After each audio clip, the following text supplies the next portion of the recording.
सभी साथियों को जय भीम, नमो बुद्धाय। साथियों, आज हम थोड़ी सी चर्चा करेंगे बोधिसत्व सद्गुरु कबीर ने जो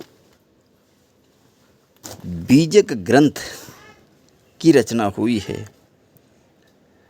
तो बोधिसत्व सद्गुरु कबीर अपने उस बीजक के अर्थ को किस प्रकार से बताया है। वो कहते हैं कि बीजक क्या है, जो उनका एक बहुत ही मुख्य ग्रंथ है, जो उनके वाणियों का संग्रह है बीजक में। तो सद्गुरु कबीर उर्फ बीजक की रचना को बताते हैं कि इसका नामकरण बीजक क्यों रखा।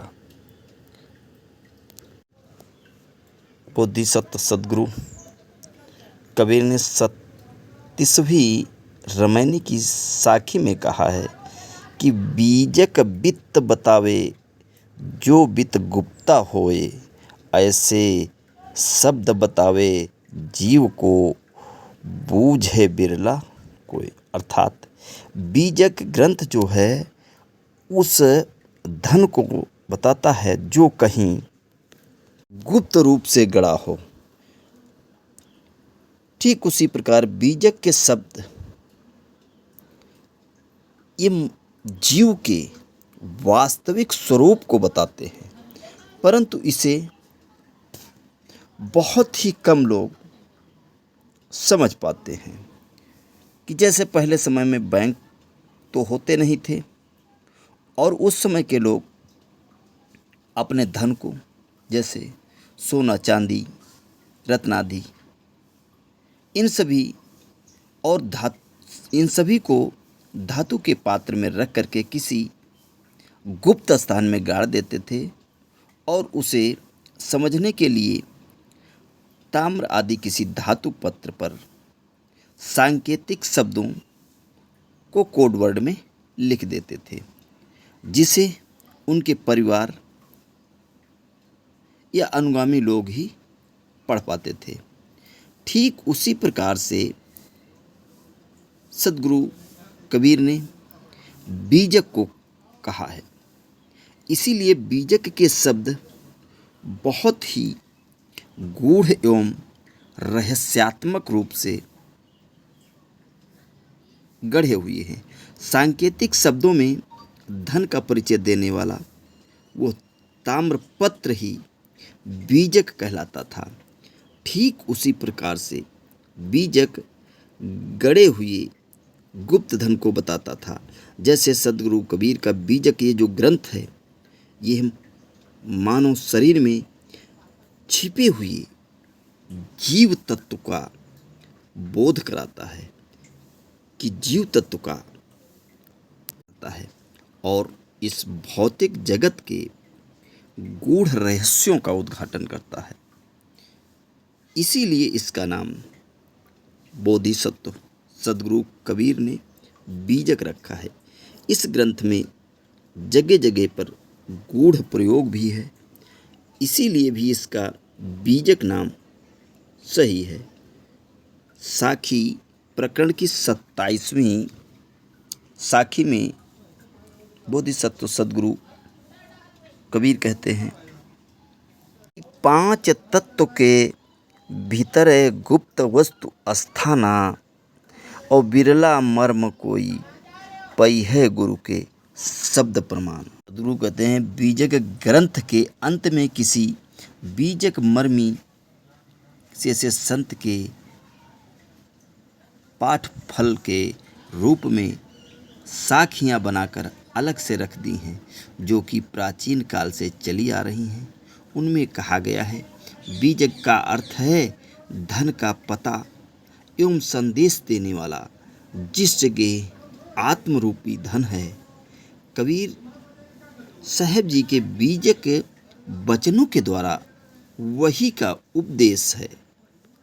अतः जो अपने हाथों में बीजक ग्रंथ को लेकर के उसे पढ़ता है वह आत्मधन को शोध लेगा अर्थात पहचान लेगा।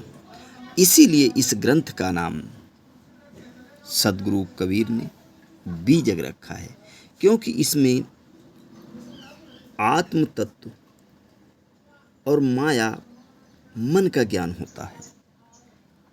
आत्माराम जीव सत्य है।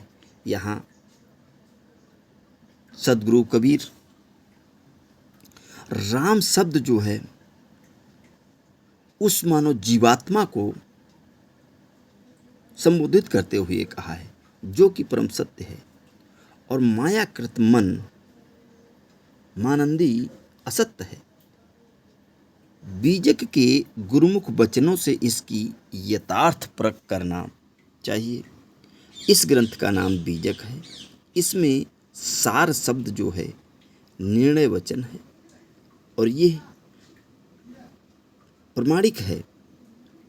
गुरु कृपा से बीजक द्वारा आगे सदगुरु कबीर कहते हैं, बीजक कहिए साख धन और धन का कहे संदेश, आत्म धन जेहि ठौर है वचन कबीर उपदेश। देखे बीजक हाथ लय पावे धन तेहि शोध, याते बीजक नाम भव माया मन को बोध, अस्ति आत्मा राम है मन माया कृति, या की पारख लहै यथा बीजक गुरुमुख अस्ति, सार शब्द टकसार है बीजक या को नाम, गुरु की दया से परख भई वचन कबीर तमाम। यहाँ पर सदगुरु कबीर बीजक छुपे हुए धन को बताने वाला सार है, तत्व है। सत्य एवं गूढ़ वचन गहरे वचनों का इसका स्पष्टीकरण करते हुए मान सर्वज्ञ श्री जयराम दास दीन जी गीता प्रेस से प्रकाशित करते हैं। सदगुरु कबीर द्वारा रचित बीजक कोई किस्सा कहानियों की पुस्तक एवं प्रबंधन काव्य नहीं है जिसमें नाना प्रकार के विषय रसों का वर्णन होता है। बीजक का जो राम है वो उस प्रकार का वैसा संकुचित नहीं है जिसके हाथों में छाती आँख मुख आदि के लिए कमलों तथा कमलदेव की उपमा देकर के उसका वर्णन किया जा रहा हो।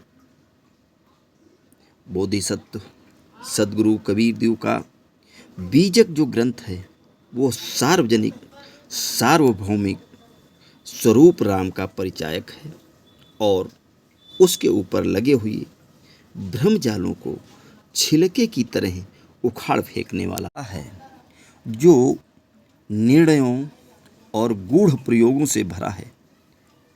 इसका भेद कोई मर्मी पारखी पुरुष ही बता पाएगा। इसका अर्थ यह भी नहीं समझना चाहिए कि पूरा जीवन या फिर पूरा बीजक ग्रंथ जो है गूढ़ प्रयोगों से ही भरा है।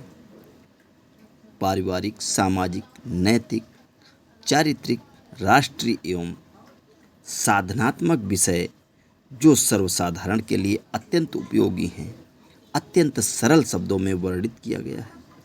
इन्हें बच्चे बूढ़े स्त्री पुरुष पढ़ा लिखा या कम पढ़ा लिखा सभी समझ सकते हैं।